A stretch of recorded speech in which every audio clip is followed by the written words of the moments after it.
നമസ്കാരം. ബിഗ് സ്റ്റോറിയിലേക്ക് സ്വാഗതം. ബാർ കോഴ കേസിന്റെ ശബ്ദരേഖ റിപ്പോർട്ടർ പുറത്തുവിടുന്നു. ബാർ ഹോട്ടൽ അസോസിയേഷൻ യോഗത്തിൽ രാജ്കുമാർ ഉണ്ണി നടത്തിയ സംഭാഷണത്തിന്റെ തുടക്കവും അവസാനവുമാണ് റിപ്പോർട്ടർ പുറത്തുവിടുന്നത്. 4 കോൺഗ്രസ് മന്ത്രിമാർ കൈക്കൂലി വാങ്ങിയെന്ന് രാജ്കുമാർ ഉണ്ണി യോഗത്തിൽ പറയുന്നു.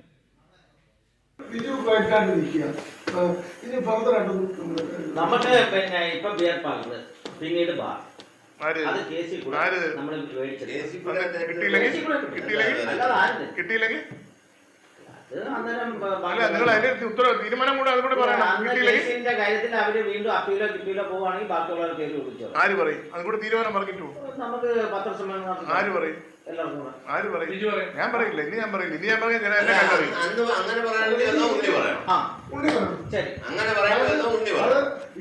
അതായത് അവസരം മാറ്റി പറയാം. അതായത് നമ്മളിപ്പം അല്ല അത് മൊഴി വേറെ, അത് ക്ലോസ് ചെയ്ത് പോകുന്നില്ലേ, പിന്നെ പറയുന്നവരുടെ പേര് വേറെ അല്ലേ.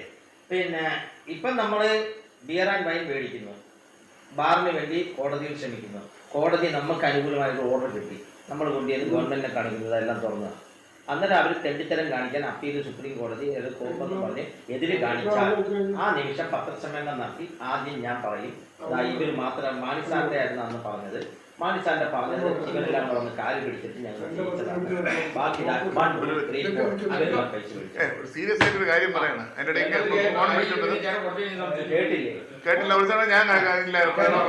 അതായത് നമ്മളിപ്പോൾ കോടതിയിൽ കേസ് നടക്കുന്നത് കോടതിയിൽ ആ ഗവൺമെന്റിനെ കൊണ്ട് എന്തൊക്കെ ചെയ്ത് സഹായിക്കാൻ നമുക്ക് ഓർഡർ കിട്ടി.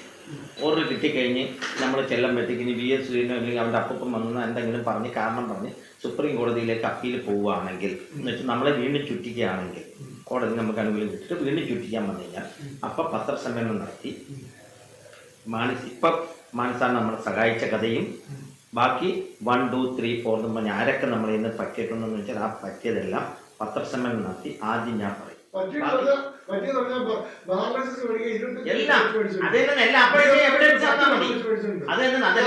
അതെല്ലാം പറയും. എന്നിട്ട് ബാക്കി എല്ലാവരും നിങ്ങളും എല്ലാം പറയണം. കൂടെ തീരുമാനം പറയോ? ഈ പറഞ്ഞ കൂടെ നിൽക്കുമോ? അതാണ് അറിയേണ്ടത്. ഉണ്ണിച്ചേട്ടൻ പറഞ്ഞ കൂടെ നിൽക്കുമോ? എന്തോ അല്ല, അതാണ് അറിയേണ്ടത്. അപ്പൊ പത്രസമ്മേളനത്തിൽ വന്നിരിക്കുകയും വേണം. തിരിച്ച് പണി വന്നാ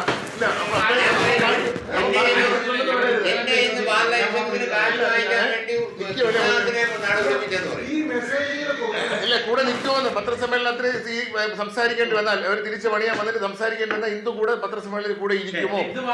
അല്ലല്ല, ഓരോരുത്തരുടെ ചോദിക്കാണ്.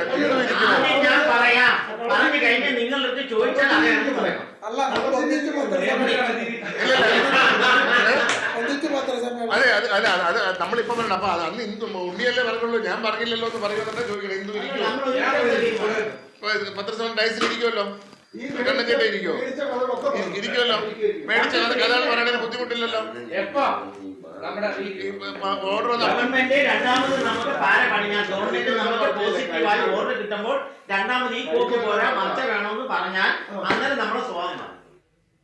ഈ വിഷയമാണ് ഇന്ന് ബിഗ് സ്റ്റോറി ചർച്ച ചെയ്യുന്നത്. കോൺഗ്രസ് വക്താവ് ശ്രീ അജയ് തറയിൽ, CPIM നേതാവ് Shri Thomas Isaac, Shri Jacob George എന്നിവരെ ടെലിഫോൺ ലൈനിലും പ്രതീക്ഷിക്കുന്നു. ശ്രീ അജയ് തറയിൽ, കോൺഗ്രസ് മന്ത്രിമാർക്കും പണം നൽകി എന്നാണ് ഇപ്പോൾ പുറത്തു വന്നിരിക്കുന്ന ശബ്ദരേഖ തെളിയിക്കുന്നത്. മാത്രമല്ല, കോടതി വിധി അനുകൂലമാക്കും, ബാറുകൾ തുറക്കാൻ സഹായിക്കും, എല്ലാ കാര്യങ്ങളും സർക്കാർ ചെയ്തു തരും, അത് ചെയ്തു തന്നില്ലെങ്കിൽ ഈ കാര്യങ്ങളെല്ലാം തുറന്നു പറയും. മദ്യനയത്തിൽ ആദ്യം രൂപീകരിച്ച മദ്യനയത്തിൽ സർക്കാർ വിട്ടുവീഴ്ച ചെയ്തിരിക്കുന്നു. കോടതി വിധികളിലൂടെ ഈ ബാറുകൾ തുറക്കാനുള്ള സംവിധാനം ഒരുക്കിയിരിക്കുന്നു.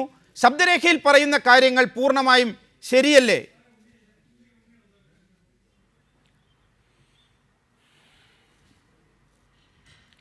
പ്രകാശേ, ഒന്ന് കേരളത്തിലെ മദ്യ മുതലാളിമാർ, ബാർ ഉടമകൾ, ബാറ് അടച്ചുപൂട്ടപ്പെട്ട ആളുകൾ, അവർ ഒന്നിച്ചുകൂടി സങ്കടം പങ്കുവെക്കുമ്പോൾ, അവരുടെ മനോഗതം പറയുമ്പോൾ, അവരുടെ കാര്യങ്ങളിൽ നിന്ന് പറയുന്ന വിഷയങ്ങളെ അത് ശബ്ദരേഖ ശരിയാണോ തെറ്റാണോ എന്നെനിക്കറിയില്ല. അതൊക്കെ വിശകലനം ചെയ്യേണ്ട കാര്യമാണ്. അത് ഒരു ഗവൺമെൻറ്റിനെതിരെ അല്ലെങ്കിൽ സമൂഹം അതിൻ്റെ അടിസ്ഥാനത്തിൽ കാര്യങ്ങൾ തീരുമാനിക്കണം എന്ന് പറയുന്ന നിങ്ങളുടെ ഒരു നിലപാട് വളരെ ആശ്ചര്യമായിട്ടാണ് എനിക്ക് തോന്നിയിട്ടുള്ളത്. ഇത് നിങ്ങൾക്കറിയാം, ശ്രീ ബിജു രമേശ് ഈ വെളിപ്പെടുത്തൽ നടത്തിയ സമയത്ത് ഞാൻ മാധ്യമങ്ങളോട് പറഞ്ഞൊരു കാര്യമാണ്. ഇന്നിപ്പോൾ ശ്രീ കെ എം മാണിയുടെ പേരാണ് ശ്രീ ബിജു രമേശ് പുറത്തുവിട്ടത്. ഇനി കോൺഗ്രസ് മന്ത്രിമാരുടെ പേര് പറയും. ഈ മന്ത്രിസഭയിലെ എല്ലാവരും അഴിമതിക്കാരാണെന്നും ഈ ഗവൺമെന്റിന്റെ മുഖത്ത് ചെളിവാരി എറിഞ്ഞുകൊണ്ട് വികൃതമാക്കാനുള്ള ശ്രീ അജയ് തറയിൽ താങ്കൾ പണ്ട് പറഞ്ഞ ആ കാര്യങ്ങൾക്ക് ഇപ്പോൾ പ്രസക്തിയില്ല. VM സുധീരനെതിരെ കൃത്യമായി ഈ ബാർ ഉടമകൾ സംസാരിക്കുന്നുണ്ട്. VM സുധീരനോ അയാളുടെ അപ്പൂപ്പനോ വന്നോട്ടെ എന്ന കാര്യം. അപ്പോൾ UDF സർക്കാർ രൂപം കൊടുത്ത ഒരു മദ്യനയം, ഉമ്മൻചാണ്ടി തന്നെ പ്രഖ്യാപിച്ച ഒരു മദ്യനയം, ആ മദ്യനയത്തിൽ പിന്നീട് സർക്കാർ മാറ്റം വരുത്തിയപ്പോൾ സുധീരൻ അതിനെ വിമർശിച്ചു. പിന്നീട് പല രീതിയിലുള്ള ഇടപെടലുകളുണ്ടായി. സർക്കാർ നിലനിൽക്കണമെങ്കിൽ ഈ മദ്യനയത്തിൽ തിരുത്തൽ വരുത്തണം എന്ന് പറഞ്ഞു ഒരു ഭാഗത്ത്. വേറൊരു ഭാഗത്ത് അഡ്വക്കേറ്റ് ജനറൽ 10 ബാറുകളുടെ കാര്യത്തിൽ അപ്പീൽ പോകും എന്ന് ഹൈക്കോടതിയിൽ പറഞ്ഞ ശേഷം അപ്പീൽ പോകണ്ട എന്ന് സംസ്ഥാന സർക്കാരിന് നിയമോപദേശം രഹസ്യമായി കൊടുത്ത് AGയുടെ നിയമോപദേശം മറികടന്നാണ് സുപ്രീം കോടതിയിൽ എത്തിയത് എന്ന അന്തരീക്ഷമുണ്ടാക്കി 10 ബാറുകൾ തുറക്കാൻ അനുമതി നേടിയ വിഷയം. അപ്പോൾ കോടതി വഴി കാര്യങ്ങൾ നേടിയെടുക്കാൻ കഴിയും. അങ്ങനെ നേടിയെടുക്കാൻ കഴിഞ്ഞില്ലെങ്കിൽ പേരുകൾ പുറത്തുവിടും. അതുപോലെ തന്നെ പറയുന്ന രീതിയിൽ നയത്തിൽ മാറ്റം വരുത്താൻ കഴിഞ്ഞു. ബാർ ഉടമകളിൽ ഒരു വിഭാഗം പിന്നീട് മാറി ചിന്തിക്കാനുള്ള കാരണം, ബിജു രമേശിനെ ഒറ്റപ്പെടുത്തിക്കൊണ്ട് മാറി ചിന്തിക്കാനുള്ള കാരണം, അവരുദ്ദേശിച്ച മദ്യനയം ഈ പണത്തിൻ്റെ കണക്ക് വെച്ച് വാങ്ങിയ പണത്തിൻ്റെ പേരുകൾ പറഞ്ഞ് പുറത്തുവിടും എന്ന ഭീഷണിയുടെ അടിസ്ഥാനത്തിലാണ് എന്നല്ലേ സാമാന്യ ബുദ്ധിയുള്ളവർക്ക് ഇപ്പോൾ തോന്നുന്നു.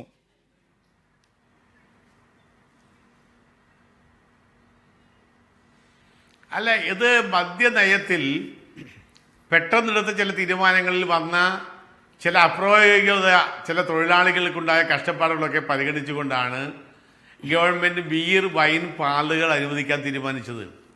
അത് തെറ്റായ ഒരു കാര്യമായി ഞങ്ങൾക്കൊക്കെ തോന്നിയിട്ടില്ല. അതുപോലെ ഞായറാഴ്ച ഡ്രൈ ഡേ എന്നുള്ളത് പിന്മാറ്റി തീരുമാനിച്ചു. പിന്നെ ഗവൺമെൻറ്, ഞാൻ പറയുന്നു, എന്തെല്ലാം കേസ് നടത്തിയാലും എന്തെല്ലാം കോടതി വിധി അനുകൂലമായാലും ഈ 2015 മാർച്ച് 31 വരെ കേരളത്തിൽ ഹാർഡ് ലിക്കറുകൾ വിൽക്കുകയുള്ളൂ. വേണ്ടി വന്നാൽ 5 സ്റ്റാർ ഹോട്ടലുകളിലും ഞങ്ങൾ പൂട്ടും. കേരളത്തിൽ മദ്യനയം നടപ്പാക്കും. സോഫ്റ്റ് ലിക്കർ മാത്രമേ കിട്ടുകയുള്ളൂ എന്ന മദ്യനയത്തിലേക്ക് കേരളത്തിലെ താങ്കളുടെ സ്വപ്നവും VM സുധീരന്റെ സ്വപ്നവും താങ്കൾ പറഞ്ഞുകൊണ്ടിരിക്കുന്നു. പക്ഷേ സർക്കാർ പാർട്ടി ഏകോപന സമിതിക്ക് ശേഷം വന്ന തീരുമാനം, VM സുധീരന്റെ പിന്മാറ്റം, സർക്കാർ മുന്നോട്ട് പോകണമെങ്കിൽ വിട്ടുവീഴ്ച ചെയ്യണം എന്ന നിലയിൽ ഉമ്മൻചാണ്ടി ആ യോഗത്തിൽ പറഞ്ഞത്, ഇപ്പോൾ KM മാണിയെ സംരക്ഷിക്കുന്നതിന് വേണ്ടി നടത്തുന്ന വഴിവിട്ട ശ്രമങ്ങൾ, അതെല്ലാം തെളിയിക്കുന്നത് KM മാണി മാത്രമല്ല, കോൺഗ്രസ് മന്ത്രിമാരും പണം വാങ്ങിയിട്ടുണ്ട്.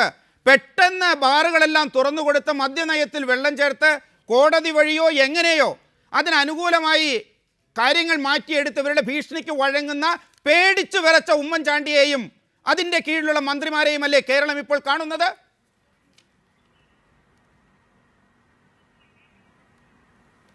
അല്ല പ്രകാശേ, ഇവർ പല അടവും പ്രയോഗിക്കും. കേരളത്തിലെ മദ്യ ബാർ ഉടമകൾ അവരുടെ യോഗത്തിൽ ഞാൻ ചോദിക്കട്ടെ, അവർ 10-20 ലക്ഷം രൂപ പിരിച്ചു എന്ന് പറഞ്ഞു, അവരാക്കി കൊടുത്തു. അവരെ ഈ പ്രസിഡന്റ് ഭാരവാഹികൾ ഉത്തരവാദിത്തം പറയട്ടെ. അപ്പോൾ ഈ ഭാരവാഹികൾ അവരുടെ ആളുകളുടെ മുന്നിൽ പലതും പറയും. അതുപോലെ തന്നെ നിങ്ങളിപ്പോൾ പുറത്തുവിട്ടിരിക്കുന്ന ഈ ശബ്ദരേഖ ഒരു തെളിവായ ഒരു കാര്യം ഞങ്ങൾ എടുക്കുന്നില്ല. അത് വ്യാജമായി സൃഷ്ടിച്ചതാണ്. അത് ഒരു സാന്നിധ്യമില്ലാത്തതാണ്. അതുകൊണ്ട് അതെല്ലാം താങ്കൾ നേരത്തെ പറഞ്ഞാണ്. അങ്ങനെയാണെങ്കിൽ എന്തിനാണ് ശ്രീ അജയ് തറയിൽ മുഖ്യമന്ത്രിയും KPCC പ്രസിഡന്റും കോൺഗ്രസിന്റെ തന്നെ UDF കൺവീനർ ചേർന്ന് PC ജോർജിനെ UDF യോഗത്തിന് മുമ്പ് ക്ലിഫ് ഹൗസിൽ വിളിച്ചു വരുത്തി രഹസ്യം പറയുന്നത്? കാരണം കേരള കോൺഗ്രസ് ഒരു പാർട്ടിയാണല്ലോ, അതിൻ്റെ മാണിയുമായി ചർച്ച നടത്തിയാൽ മതിയല്ലോ, ജോസഫുമായി ചർച്ച നടത്തിയാൽ മതിയല്ലോ.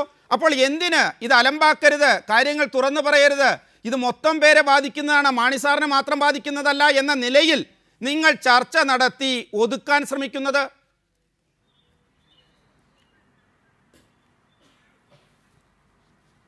അല്ല, അത് PC ജോർജിനോട് ഒക്കെ ഉള്ള ഇതിനകത്തെ ഒരു ഗവൺമെൻറ്റാണ്. ഗവൺമെൻറ് മുന്നോട്ട് പോകണം. ഇത് വളരെ ഭൂരിപക്ഷം കുറഞ്ഞൊരു ഗവൺമെൻറ്റാണ്. അതുകൊണ്ട് എല്ലാ ആളുകളെയും സമന്വയത്തിൻ്റെ ഭാഷയിൽ കൊണ്ടുവരാൻ ശ്രമിക്കുന്നു. അതിന് നിന്ന് തന്നില്ലെങ്കിൽ പോയാൽ പറയുവെക്കാൻ പറയും. പക്ഷെ അതിനുവേണ്ടി ശ്രമിക്കുകയാണ്. ദയവായി അല്ലാതെ വ്യക്തമാണ്, താങ്കൾ പിടിവാശിയുടെ പറഞ്ഞത് വ്യക്തമാണ്, താങ്കളുടെ സമീപനവും നയവും വ്യക്തമാണ്. ദയവായി തുടരുക. ശ്രീ ജേക്കബ് ജോർജ്, ആദ്യം മാണി, ഇപ്പോൾ 4 മന്ത്രിമാർ.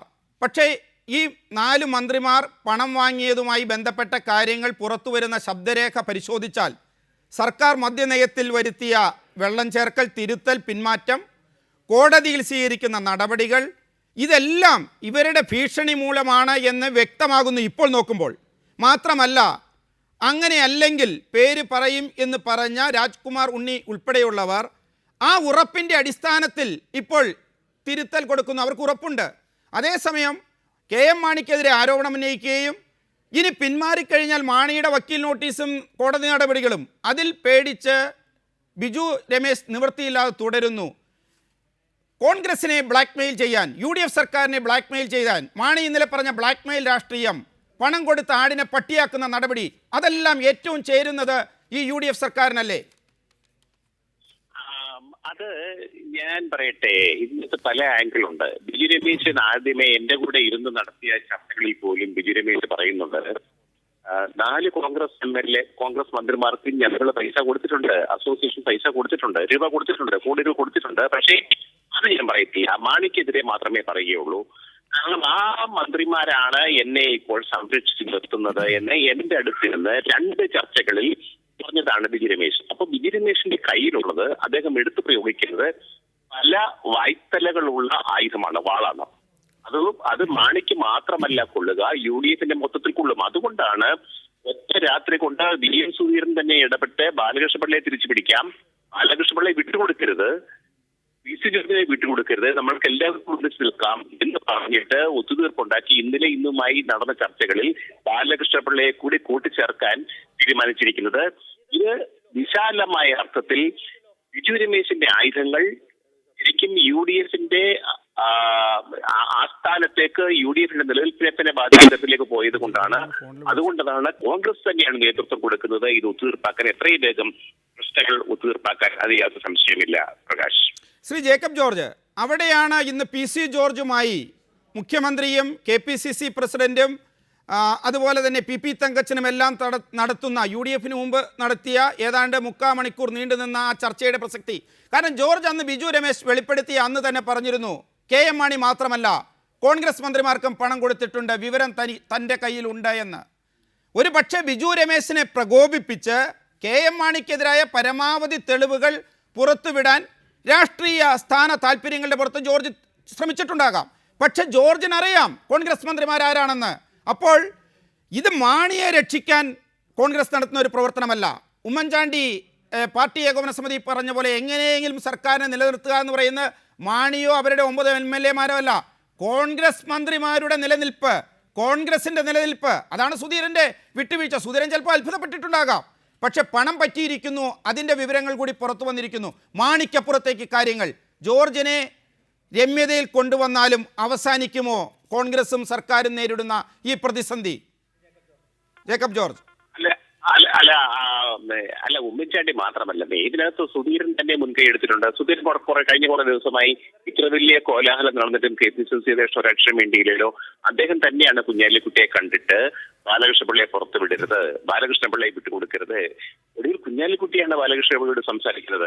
ഞങ്ങൾ ഇങ്ങനെയൊക്കെ തീരുമാനമെടുക്കും, ഞങ്ങളൊന്ന് ശാസിക്കും, പക്ഷേ ബാലകൃഷ്ണപിള്ള സാർ ഒന്നും മിണ്ടരുതേ, സഹിക്കും, ഞാനും നോക്കാം, അത് വരട്ടെ എന്നാണ് ബാലകൃഷ്ണപിള്ള മറുപടി പറഞ്ഞു കൊടുത്തത്. കാരണം പിള്ളയ്ക്കും അറിയാം ഇവിടെ നിൽക്കുന്നതാണ് നല്ലതെന്ന്.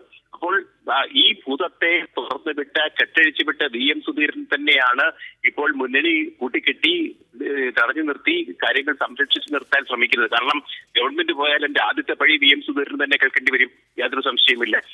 ഇപ്പോൾ മാണിയുടെ പ്രശ്നമല്ല, കോൺഗ്രസിന്റെ തന്നെ മൊത്തം പ്രശ്നമായിരിക്കുന്നു മന്ത്രിസഭ നിലനിർത്തുക, ഗവൺമെന്റ് നിലനിർത്തുക എന്നത്. അതിനുവേണ്ടിയാണ് ഇപ്പോഴത്തെ നടപടികൾ, നീക്കങ്ങൾ. ശ്രീ ജേക്കബ് ജോർജ്, അങ്ങനെ വരുമ്പോൾ ഇപ്പോൾ ഒരു വിജിലൻസ് അന്വേഷണം നടക്കുന്നു. ആ വിജിലൻസ് അന്വേഷണത്തിന് അടിസ്ഥാനമായത് ബിജു രമേശ് പുറത്തുവിട്ട കാര്യങ്ങളാണ്. അതിൻ്റെ അടിസ്ഥാനത്തിലാണ് KM മാണിക്കെതിരെ വിജിലൻസ് FIR ഇട്ടത്. ഒരു പക്ഷേ ഈ രീതിയിൽ 4 മന്ത്രിമാരുടെ കൂടി പേരുകൾ വരുന്നു. ആ 4 മന്ത്രിമാർ കോൺഗ്രസ് മന്ത്രിമാരാണ് എന്ന് ഉറപ്പിക്കപ്പെടുന്നു. ആ കോൺഗ്രസ് മന്ത്രിമാരുടെ പേരുകൾ ഏതാനും നിമിഷങ്ങൾക്കകം സ്വാഭാവികമായും പുറത്തു വരുമല്ലോ. ബിജു രമേശ് അതിന് ശേഷം ശബ്ദരേഖ പുറത്തു വന്ന ശേഷം വീണ്ടും മാധ്യമങ്ങളോട് കുറച്ചുകൂടി വിശദമായി സംസാരിച്ചു. സ്വാഭാവികമായും അന്ന് രമേശ് ചെന്നിത്തല പറഞ്ഞ രീതിയിൽ മാണിക്കെതിരെ മാത്രം FIR ഇട്ടാൽ പോരല്ലോ, ഇതേക്കുറിച്ചും വിജിലൻസ് അന്വേഷിക്കേണ്ടി വരില്ലേ? അങ്ങനെ വരുമ്പോൾ വിജിലൻസ് എന്ത് ചെയ്യും എന്ന ചോദ്യമുണ്ട് പ്രകാശ്. വിജിലൻസിന്റെ അന്വേഷണം എവിടെ വരേക്ക് നീങ്ങും? ഇപ്പോൾ KM മാണിക്കെതിരായ പരാതി മാത്രമേ വിജിലൻസിന്റെ പരിഗണനയിലുള്ളൂ. അതിന്റെ അപ്പുറത്തേക്ക് വേറെ കേസും മറ്റു മന്ത്രിമാർക്കെതിരെയുള്ള പരാതി അന്വേഷിക്കണമെങ്കിൽ അതിന് വേറെ കേസ് രജിസ്റ്റർ ചെയ്യണം, വേണം. അത് തന്നെയാണ് സ്ഥിതി. അപ്പോൾ ഈ അന്വേഷണത്തിന്റെ വ്യാപ്തിയിൽ അത് ഉൾപ്പെടുന്നില്ല. രണ്ടാമത്തെ കാര്യം, ആ നിലയിലേക്ക് പോകുമ്പോഴത്തേക്ക് എന്ത് രേഖ തെളിവ് ഹാജരാക്കാൻ ബിജു രമേശിന് കഴിയും? ഇപ്പോൾ തന്നെ നമ്മളൊക്കെ പറയുന്നുണ്ട്, ചർച്ച ചെയ്യുന്നുണ്ട്. അല്ല ശ്രീ ജേക്കബ് ജോർജ്, അന്നും രേഖയുടെ അടിസ്ഥാനത്തിലല്ലോ, അന്നും ഇതുപോലെ ബിജു രമേശ് ആരോപണം ഉന്നയിച്ചു. VS അച്യുതാനന്ദൻ അത് സംബന്ധിച്ച് പരാതി നൽകി. ആ പരാതിയുടെ അടിസ്ഥാനത്തിൽ ഇങ്ങനെയൊരു പരാതിയും കാര്യങ്ങളും വന്നു കഴിഞ്ഞാൽ സുപ്രീം കോടതിയുടെ നിലപാടനുസരിച്ചുകൊണ്ട് ഇതിനു മുമ്പുള്ള കേസുകളുടെ അടിസ്ഥാനത്തിൽ FIR രജിസ്റ്റർ ചെയ്യുകയേ മാർഗമുള്ളൂ എന്ന നിയമസഭയ്ക്കകത്തും പുറത്തും ഏറെ പറഞ്ഞയാളാണല്ലോ രമേശ് ചെന്നിത്തല. സ്വാഭാവികമായും കോൺഗ്രസ് മന്ത്രിമാർക്ക് മാണിക്കൊരു നീതി, കോൺഗ്രസ് മന്ത്രിമാർക്ക് മറ്റൊരു നീതി എന്നില്ലല്ലോ. അങ്ങനെ വരുമ്പോൾ ഇതിൻ്റെ അന്വേഷണം ഈ സർക്കാരിനെ കൊണ്ട് ഇതിൻ്റെ കള്ളത്തരം, ഇതിൽ നടന്ന അഴിമതി, ഇതിൽ ചെലവഴിക്കപ്പെട്ട പണം ഇത് പുറത്തു കൊണ്ടുവരാൻ കഴിയുമോ ശ്രീ ജേക്കബ് ജോർജ്? ഈ ഗവൺമെന്റ് അതിന് തയ്യാറാകുമെന്ന് എനിക്ക് ഒരിക്കലും തോന്നുന്നില്ല. പ്രത്യേകിച്ച് ഇന്നും UDF നടത്തിയ നീക്കങ്ങൾ വളരെ സമർത്ഥമായി ഈ കാര്യങ്ങളൊക്കെ ഒന്ന് ന്യൂട്രലൈസ് ചെയ്യുന്ന രീതിയിലേക്കായിരുന്നു ഇത് UDF യോഗവും കൂടെ ചേരുന്നത്. ബാലകൃഷ്ണപിള്ളയും PC ജോർജിനെയും തണുപ്പിച്ചു കഴിഞ്ഞാൽ UDF-നകത്തു നിന്ന് ഉയരുന്ന സമ്മർദ്ദങ്ങൾ, ഗവൺമെന്റിനെതിരെ UDF-നകത്തു നിന്ന് ഉയരുന്ന സമ്മർദ്ദങ്ങൾക്ക് അറിഞ്ഞു വരുത്താനാവും. ബിജു രമേശിനെ കൈകാര്യം ചെയ്യുന്ന കാര്യമാണ് ഈ ആരോപണങ്ങൾ. പക്ഷേ ഇപ്പോൾ കോൺഗ്രസ് മന്ത്രിമാർക്കെതിരെയും ആരോപണം നീളുമ്പോൾ അതിനെ എങ്ങനെ കൈകാര്യം ചെയ്യും? അതിനെ കൈകാര്യം ചെയ്യാൻ എനിക്ക് തോന്നുന്നു പുതിയ നീക്കങ്ങളും തന്ത്രങ്ങളും മെനയേണ്ടി വരും കോൺഗ്രസിനും ഗവൺമെന്റിനും എന്നാണ് എനിക്ക് തോന്നുന്നത്. ശ്രീ ജേക്കബ് ജോർജ്, താങ്കളുടെ ഒരു അഭിപ്രായം കൂടി തേടുന്നു. കാരണം ബിജു രമേശ് KM മാണിയിൽ മാത്രമാണ് ഉറച്ചു നിന്നത്.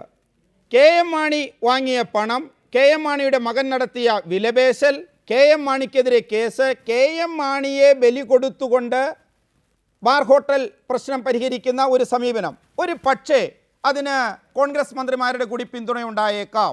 പക്ഷേ ഒരു പ്രത്യേക ഘട്ടത്തിൽ മാണി ബജറ്റ് അവതരിപ്പിക്കുന്നു, മാണി തന്നെ ധനമന്ത്രി, കേസ് ഏതാണ്ട് അട്ടിമറിക്കപ്പെടുന്ന അവസ്ഥയിൽ കോൺഗ്രസ് ആദ്യമെടുത്ത സമീപനത്തിൽ നിന്ന് മാണിയെ സംരക്ഷിക്കുന്ന ഒരു സമീപനത്തിലേക്ക് നീങ്ങിയപ്പോഴാണ് ഈ ശബ്ദരേഖ പുറത്തു വരുന്നത്. അതായത് ഇന്നത്തെ UDF മാണിക്കെതിരെ ഒന്നും എടുക്കാതെ മാണിയുടെ ഹൈപ്പവർ കമ്മിറ്റി മാണിയെ പിന്തുണയ്ക്കുന്ന ഒരു പ്രത്യേക സാഹചര്യത്തിലേക്ക് നീങ്ങുമ്പോഴാണ് മാണിക്ക് പുറമെ 4 പേർ കൂടി ഉണ്ട് എന്ന ഇത് പുറത്തു വരുന്നത്. അങ്ങനെ വരുമ്പോൾ ഇനി ഈ ശബ്ദരേഖയുമായി ബിജു രമേശ് മുന്നോട്ട് പോകും. ഈ ആരോപണം കുറച്ചുകൂടി വ്യക്തത വരും. മാണി മാത്രമല്ല, മാണിയെ രക്ഷിക്കാൻ ശ്രമിച്ചാൽ കോൺഗ്രസും കുടുങ്ങും. ഇതല്ലേ ഉയർന്നു വന്നിരിക്കുന്ന കാര്യം? അത് അങ്ങനെ വരുമ്പോഴത്തേക്ക് തീർച്ചയായിട്ടും പുതിയ പ്രതിസന്ധിയിലേക്കാണ് ഗവൺമെന്റ് നീങ്ങുന്നത്. പുതിയ പ്രതിസന്ധിയെ അഭിമുഖീകരിക്കാൻ ഗവൺമെന്റ് തയ്യാറാകേണ്ടി വരും, കോൺഗ്രസും UDF-ഉം തയ്യാറാകേണ്ടി വരും. കാരണം ഇതുവരെയും മാണിക്ക് വേണ്ടി ശബ്ദമുയർത്തുവാൻ കോൺഗ്രസുകാരൊന്നും കാര്യമായിട്ട് ശ്രമിച്ചിരുന്നില്ല. കേരള കോൺഗ്രസിലെ 1-2 പേർ മാത്രമാണ് മാണിക്ക് വേണ്ടി പറഞ്ഞത്. അവരൊക്കെ പറഞ്ഞ് ക്ഷീണിച്ച് കൊഴിയുകയും ചെയ്തു. ഏറെക്കുറെ മാണി ഒറ്റപ്പെട്ട സന്ദർഭത്തിലാണ് ഇങ്ങനെ പോയാൽ അപകടമാകും എന്ന കാര്യങ്ങൾ മനസ്സിലാക്കി കോൺഗ്രസ് നേതൃത്വം തന്നെ മുൻകൈയെടുത്ത് ഇന്നലെയും ഇന്നുമായിട്ട് നടന്ന അടിയന്തര ചർച്ചകൾ നടത്തിയത്. ഇന്നിപ്പോൾ കോൺഗ്രസ് മന്ത്രിമാർക്കെതിരെയും ആരോപണം നീങ്ങുമ്പോൾ ഈ തന്ത്രം മതിയാവില്ല, പുതിയ തന്ത്രങ്ങളൊക്കെ വരേണ്ടി വരും UDF-ന്. അതെന്താണെന്നാണ് നമ്മൾ നോക്കേണ്ടത്. ശ്രീ അജയ് തറയിൽ, കോൺഗ്രസിനെ സംബന്ധിച്ച് ഇതൊരു പ്രത്യേക ഘട്ടമല്ലേ? താങ്കൾ ആണ് കോൺഗ്രസിൽ ഒരു അഭിപ്രായം വക്താവ് എന്ന നിലയിലോ വ്യക്തിപരമായ നിലയിലോ ഇന്നത്തെ രീതിയിൽ ഇത്രയധികം ആരോപണം ഉയർന്നു വരുമ്പോൾ KM മാണി ബജറ്റ് അവതരിപ്പിക്കരുത് എന്ന് പറഞ്ഞത്, അന്ന് പക്ഷേ കോൺഗ്രസ് നേതൃത്വം അപ്പാടെ അതിൽ താങ്കൾക്കെതിരെ ഒരു അഭിപ്രായ രൂപീകരണം നടക്കുകയും മാണി തന്നെ ബജറ്റ് അവതരിപ്പിക്കട്ടെ എന്ന് തീരുമാനിക്കുകയും മാണിയെ സംരക്ഷിക്കുന്ന സമീപനത്തിലേക്ക് മാറുകയും ചെയ്തു. ഇന്നിപ്പോൾ താങ്കൾക്ക് തിരിച്ചു തോന്നുന്നില്ലേ നിങ്ങളുടെ 4 മന്ത്രിമാർ കൂടി ഉൾപ്പെടുന്നു, വെറുതെയല്ല കോൺഗ്രസ് മാണിയെ സംരക്ഷിക്കുന്നത് എന്ന്? അങ്ങനെ കോൺഗ്രസ്സിന് എത്ര നാൾ VM സുധീരൻ്റെ അപ്പൂപ്പന് വിളിച്ച് VM സുധീരനെ കൊണ്ട് ബാറുകാരെ കൊണ്ട് തെറി പറയിപ്പിച്ച് അങ്ങനെ എത്ര നാൾ മുന്നോട്ട് പോകാൻ കഴിയും? ഇതിനൊരു അവസാനമില്ലേ? ഇതിവിടെ ആരോടും ഉണ്ടായിട്ടില്ലല്ലോ. അത് ഈ കേരളത്തിലെ മദ്യ മുതലാളിമാര് അവരുടെ ശബ്ദരേഖ എന്ന് പറയുന്ന ഒരു ശബ്ദരേഖ പുറത്തു വന്നു എന്ന് മാത്രമേ ഉള്ളൂ. കാരണം അങ്ങനെ താങ്കൾ പറയുന്നത് എങ്ങനെയാ? കാരണം ഇതുപോലെ ഒരു ശബ്ദരേഖയുടെ അടിസ്ഥാനത്തിലായിരുന്നില്ലേ ആ ശബ്ദരേഖ റിപ്പോർട്ടർ TV പുറത്തുവിട്ടപ്പോഴായിരുന്നില്ലേ താങ്കൾ പറഞ്ഞത് ഇനി മാണി ബജറ്റ് അവതരിപ്പിക്കരുത് ഈ ശബ്ദരേഖയുടെ അടിസ്ഥാനത്തിൽ നിന്ന്? അപ്പോൾ മാണിക്കൊരു ശബ്ദരേഖ, കോൺഗ്രസിന് മറ്റൊരു ശബ്ദരേഖ, അങ്ങനെ ഒരു വ്യത്യാസം പാടുണ്ടോ? ഉണ്ണിയും മറ്റാളുകളും കോൺഗ്രസ് മന്ത്രിമാർക്ക് പൈസ കൊടുത്തു എന്ന് പറയട്ടെ. അവര് വിജിലൻസിന്റെ മുമ്പിൽ മുഴുവൻ ആർക്കും പൈസ കൊടുത്തിട്ടില്ല എന്നാണ്. ശ്രീ അജയ് തറയിൽ ഇത്രയും നേരം നമ്മൾ അതല്ലേ സംസാരിച്ചത്? എന്തുകൊണ്ടാണ് അവർ വിജിലൻസിന്റെ മുന്നിൽ അങ്ങനെ മൊഴി കൊടുക്കാതിരുന്നത്? എന്തുകൊണ്ടാണ് മൊഴി തിരുത്തിയത്? എന്തുകൊണ്ടാണ് ബിജു രമേശ് ഒറ്റപ്പെട്ടത്? കാരണം അവരുദ്ദേശിച്ച ബാറ് തുറക്കുക, അതിനനുകൂലമായി മദ്യനയത്തിൽ മാറ്റം വരുത്തുക, കോടതിയിൽ തോറ്റുകൊടുക്കുക, ഇതെല്ലാം ചെയ്തില്ലെങ്കിൽ ഇവന്മാരെ ശരിയാക്കിയേക്കാം. ഇതാണല്ലോ ബാറുകാർ പറയുന്നത്. അതെല്ലാവർക്കും പടിപടിയായി ചെയ്തു കിട്ടുന്നു. എന്തുകൊണ്ടാണ് നിങ്ങളുടെ നേതാവ് സുധീരൻ ആ നയത്തിൽ ഒറ്റപ്പെട്ടത്? അതല്ലേ തെളിയിക്കുന്നത്. അതല്ലേ പ്രകാശ് ഞാൻ പറയുന്നത്. ഒരു കോൺക്രീറ്റ് ആയ ഒരു ആരോപണം ഉന്നയിച്ചിട്ട് പോലുമില്ല ഇത് അവര് തമ്മിൽ സംസാരിച്ചു എന്ന് പറയുന്ന ഒരു ശബ്ദരേഖ പുറത്തു വന്നു. ആ ശബ്ദരേഖയിൽ പറയുന്നത് 1, 2, 3, 4 എന്ന് പറയുന്നു. എന്താ പറയുന്നേ? ഏത് മന്ത്രിമാർ, ആരൊക്കെയാണ് മന്ത്രിമാർ? അങ്ങനെയാണെങ്കിൽ അവർ പറയട്ടെ. ശ്രീ അജയ് തറയിൽ ബിജു രമേശ് മാണിയുടെ പേര് പറഞ്ഞതുപോലെ ഈ 4 കോൺഗ്രസ് മന്ത്രിമാരുടെ പേര് പുറത്തു വന്നാൽ അവരോട് മാണിയോട് എടുത്ത സമീപനം തന്നെ താങ്കളും കോൺഗ്രസ് സ്വീകരിക്കുമോ? അവർക്കെതിരെ നടപടിയെടുക്കുമോ? അല്ല, കോൺഗ്രസ് മന്ത്രിമാരെ കുറിച്ചുള്ള ആരോപണം വരട്ടെ, ആ സമയത്ത് നമ്മൾ പ്രതികരിക്കാം. ഞങ്ങൾ ആരും കൈകെട്ടിയിരിക്കില്ല. കോൺഗ്രസ് മന്ത്രിമാർക്കെതിരെ ഒരു ആരോപണം എന്ന് പറയുന്നത് കോഴ കൊടുത്ത ആളുകൾ ഞങ്ങൾ കോഴ കൊടുത്തു എന്ന് പറയട്ടെ. അല്ലാതെ ശബ്ദരേഖകൾ കണ്ടു അവർ കോഴ കൊടുത്തതായി ഞാൻ അറിയപ്പെടുന്നു, അവർ കോഴ കൊടുത്തതായി ഞാൻ കണ്ട ആളുകളോട് പറഞ്ഞു എന്നെല്ലാം പറയുന്ന വ്യാഖ്യാനങ്ങളെക്കാൾ അപ്പുറത്തേക്ക് ഈ മന്ത്രിമാർക്ക് ഇത്ര കോടി രൂപ അല്ലെങ്കിൽ ഇത്ര ലക്ഷം രൂപ വെച്ച് കോഴ കൊടുത്തു എന്ന് ഈ പറഞ്ഞ ആളുകൾ പറയുന്ന ഒരു സന്ദർഭത്തിൽ മാത്രമേ ആ കാര്യത്തെക്കുറിച്ച് ഞങ്ങൾക്ക് പ്രതികരിക്കാൻ കഴിയൂ. ഇപ്പോൾ UDF യോഗം നടക്കുന്ന ക്ലിഫ് ഹൗസിന് മുന്നിൽ നിന്ന് കെ രതീഷ് ചേരുന്നു. രതീഷ്, UDF യോഗം ആരംഭിക്കുന്ന സമയത്തെ രാഷ്ട്രീയമല്ല ഇപ്പോഴുള്ളത്. അതുപോലെ PC ജോർജിനോട് ഉമ്മൻചാണ്ടിയൊക്കെ ചർച്ച നടത്തിയപ്പോഴുള്ള, അപ്പോൾ മാണിയെ കേന്ദ്രീകരിച്ചായിരുന്നു ആ ചർച്ച. 4 മന്ത്രിമാരുടെ പേര് കൂടി, അതിൻ്റെ ശബ്ദരേഖ കൂടി കോൺഗ്രസ് മന്ത്രിമാരുടെ പുറത്തു വന്നിരിക്കുന്നു. എന്താണ് അവിടെ നിന്ന് ലഭിക്കുന്ന വിവരങ്ങൾ? UDF യോഗം ഇപ്പോഴും പുരോഗമിക്കുകയാണ്. ആദ്യം PC ജോർജിനെ അനുനയിപ്പിക്കുന്നതിന് വേണ്ടി മുഖ്യമന്ത്രി അടക്കമുള്ള നേതാക്കൾ PC ജോർജുമായി സംസാരിച്ചിരുന്നു. പരസ്യ പ്രസ്താവനകൾ ഒഴിവാക്കി മുന്നണിയുമായി സഹകരിച്ചു പോകണമെന്നായിരുന്നു നിലപാട്. എന്നാൽ തങ്ങളെ കോർണർ ചെയ്തുകൊണ്ടുള്ള എന്തെങ്കിലും തരത്തിലുള്ള നീക്കമുണ്ടായാൽ വഴങ്ങില്ല എന്ന സൂചന PC ജോർജ് നൽകുകയും ചെയ്തു. തുടർന്ന് KM മാണിയുമായും നേതാക്കൾ സംസാരിച്ചു. അതിനുശേഷമാണ് UDF യോഗം ആരംഭിച്ചത്. സ്വാഭാവികമായും പുറത്തു നടന്ന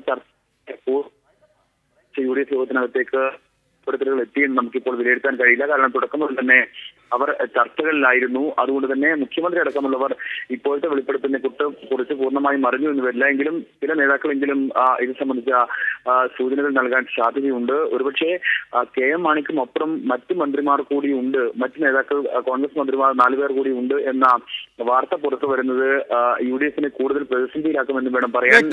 ഈ കട്ടിൽ കണ്ട് പനിക്കേണ്ട എന്ന ഉമ്മൻചാണ്ടിയുടെ വാചകം ഈ അഴിമതിക്കട്ടിലിൽ ഒന്നിച്ചു കിടക്കുന്നത് കണ്ട് കേരളീയർ അത്ഭുതപ്പെടേണ്ട എന്ന് തിരുത്തി വായിക്കേണ്ടി വരുന്നു. വളരെ നന്ദി ശ്രീ അജയ് തറയിൽ, Shri Jacob George, Shri K Ratheesh ഈ ചർച്ചയിൽ പങ്കെടുത്തതിന്. ബിഗ് സ്റ്റോറി ഇവിടെ അവസാനിക്കുന്നു. നമസ്കാരം.